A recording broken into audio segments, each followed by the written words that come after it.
Guys, आपने गौर किया होगा कि आपके आसपास कई ऐसे लोग हैं जिनके बहुत सारे दोस्त होते हैं और आप लोग ये सोचते हैं कि काश इतने दोस्त मेरे भी होते। पर सवाल यह है कि आखिर इतने दोस्त बनते कैसे हैं, दोस्त बनाए कैसे जाते हैं, उसके तरीके क्या हैं। देखिए, बहुत सारे तरीके हैं, लेकिन आज इस वीडियो में मैं आपको सबसे आसान और सबसे अच्छा तरीका बताता हूं। ध्यान से सुनिएगा। देखिए, एक स्टडी के अनुसार ये कहा गया है कि अगर आप किसी से बातचीत कर रहे हैं और उस बातचीत में आप सिर्फ 20% ही बोलें लेकिन 80% उसकी बातों को सुने, तो वो बंदा शायद आपका दोस्त जल्दी बन जाएगा। लेकिन उसकी बात को सुनने के लिए नहीं सुनना है, उसकी बात पे गौर भी करना है। ये बहुत इंपॉर्टेंट है। गाइस, आपको ये ट्रिक कैसी लगी कमेंट सेक्शन में जरूर लिखेगा। मगरमच्छ के जबड़े इतने मजबूत होते हैं कि एक बार अगर कोई उन जबड़ों के बीच में फंस जाए तो मगरमच्छ उसे अपना शिकार बनाए बिना छोड़ता नहीं है। लेकिन इस दुनिया में एक ऐसा पक्षी है जो कि मगरमच्छ के मुंह के अंदर चला जाता है, लेकिन इसके बावजूद भी मगरमच्छ उसे खाता नहीं है। उस पक्षी का नाम है इजिप्शियन प्लोवर बर्ड। पर सवाल यह है कि ऐसा होता क्यों है।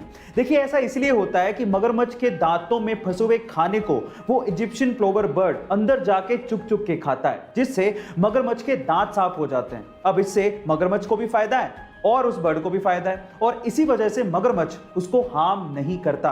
गाइस, ये अमेजिंग इंफॉर्मेटिव वीडियो आपको कैसे लगी चैट सेक्शन में जरूर लिखिएगा। बहुत से लोग, इनफैक्ट एलोन मस्क भी इंसानी बस्ती को मार्स पे बसाना चाहते हैं। पर सवाल यह है कि हमने मार्स को ही क्यों चुना। चलिए मैं आपको इसके रीजन बताता हूं। सबसे पहला रीजन यह है कि मार्स ना ही ज्यादा गर्म है और ना ही ज्यादा ठंडा है। दूसरा, मार्स की मिट्टी में नमी पाई गई है। तीसरा, वहां पर पर्याप्त मात्रा में सनलाइट आती है जिससे हम लोग सोलर पावर पैदा कर सकते हैं। चौथा, मार्स के चारों तरफ एटमॉस्फेयर है जो कि हमें सन से आने वाली हार्मफुल कॉस्मिक रेज से बचा सकता है। पांचवा, मार्स में डे नाइट साइकिल अर्थ के जैसी है, यानी कि लगभग 24 घंटे में ही डे नाइट साइकिल पूरी हो जाती है। और छठा, जो कि सबसे इंपॉर्टेंट पॉइंट है, हमारे सोलर सिस्टम में अर्थ के अलावा मार्स ही अकेला ऐसा प्लैनेट है जो कि हैबिटेबल जोन में आता है। गाइस, क्या इसके पहले तक इंफॉर्मेशन आपको पता थी? और अगर नहीं पता थी तो कमेंट सेक्शन में जरूर लिखिएगा। कोका कोला कंपनी, इसे आज कौन नहीं जानता है। पूरी दुनिया में 500 से ज्यादा बेवरेज ब्रांड्स कोका कोला अकेले सेल करती है। आपने भी कभी ना कभी कोका कोला का कैन खरीद के जरूर पिया होगा। लेकिन क्या आपको पता है कि 1936 में कोका कोला का कैन कुछ ऐसा दिखता था जैसे कि मैकेनिक की शॉप पे कोई ऑयल का कैन पड़ा हो। Oh my God.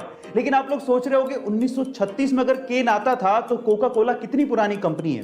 मैं आपकी जानकारी के लिए आपको बता दूं कि कोका कोला 29 जनवरी 1892 में शुरू हुई थी, वो भी यूनाइटेड स्टेट्स में। आपको ये जानकारी कैसे लगी चैट सेक्शन में जरूर लिखिएगा। और अगर किसी बोल या पत्थर को किसी ढलान पर रख दिया जाए तो वो तुरंत लुढ़क जाएगा, लेकिन चेन्नई के महाबलीपुरम में 45 डिग्री की ढलान पे एक 200 टन वजनी और 20 फीट ऊंची रॉक कितने ही 100 सालों से उसी ढलान पे बिना लुढ़के वहीं के वहीं टिकी हुई है। ना जाने कैसे और इसके पीछे का क्या रहस्य है, कोई नहीं जानता। 1908 में चेन्नई के गवर्नर ने उसी बड़ी रॉक को 7 हाथियों से खिंचवाने की कोशिश करी, लेकिन हाथी हार मान गए। पर वो रॉक अपनी जगह से टस से मस नहीं हुई। गाइस, उस रॉक का नाम है कृष्णा बटर बोल। आपको इस रहस्यमयी बोल के बारे में जान के कैसा लगा चैट सेक्शन में जरूर लिखिएगा। और ऐसे ही अमेजिंग वीडियोस के लिए YouTube पे हमारे चैनल को सब्सक्राइब कर लीजिएगा। और अगर आप Instagram पे देख रहे हैं तो मुझे फॉलो करना मत भूलिएगा। मिलते हैं अगली वीडियो में।